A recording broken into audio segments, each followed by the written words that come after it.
On se retrouve aujourd'hui pour une nouvelle page de garde et ce sera celle de géographie. Et oui, cette année, je sépare histoire et géographie. C'est une première. Je commence en haut à gauche par faire une lune. On dirait pas vraiment pour l'instant, mais avec le coloriage, vous allez voir, ça va aller mieux. En face, je fais un soleil et vous écrirez les années juste à côté. Pour le titre, j'ai choisi une police assez arrondie parce que comme vous allez le voir, l'élément central de la page, c'est vraiment un énorme rond. Donc pour m'aider à tracer le cercle, je commence par faire plein de petits points que je relie. Mais comme vous allez le voir, le résultat n'est pas vraiment parfait, donc je vous conseille plutôt un compas. Je trace la planète Terre. N'hésitez pas à faire des traits vraiment tremblants, je trouve que ça ressort mieux. Et tout autour, on va venir dessiner plein de petites choses. Je fais des arbres, des maisons et je continue les dessins en tournant ma feuille petit à petit. Là, je fais un sapin. Après ça, je viens faire des montagnes. Elles sont un peu dans l'eau, mais c'est pas grave.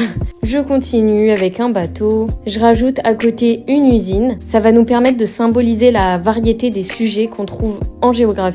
Ensuite, je fais des buildings. Pour le coup, eux, ils sont à peu près bien placés. Ils sont en Amérique. Et je termine avec 3 éoliennes. J'adore le résultat déjà, juste avec les contours. Et on va pouvoir passer aux couleurs. Pour faire la lune, je commence par un gris clair et je viens faire des taches avec un gris plus foncé. Pour le soleil, j'utilise simplement du jaune un petit peu orangé et je repasse sur les rayons. Pour le titre, je vais utiliser le même jaune, du bleu et du vert. Ensuite, je vais venir colorer la terre. Ça a été très long, je vais pas vous mentir, et pour ne pas faire de stries, j'ai utilisé la méthode des petits cercles. Très efficace, mais très chronophage. Je fais la même chose pour l'eau et j'ai pas montré, mais j'ai mis du blanc sur le pôle sud pour ne pas qu'on voit les carreaux. Je repasse avec la même couleur au milieu des continents et des eaux. Ça va ajouter un petit peu de profondeur, je trouve. Et ensuite, je passe au coloriage de tous les éléments. J'essaye toujours de rester dans le même thème de couleur. J'ai rajouté du rouge quand même. Et voici la page de garde terminée. Je la trouve vraiment trop mignonne. J'espère qu'elle vous plaît aussi. Et on se retrouve très vite pour une prochaine page de garde.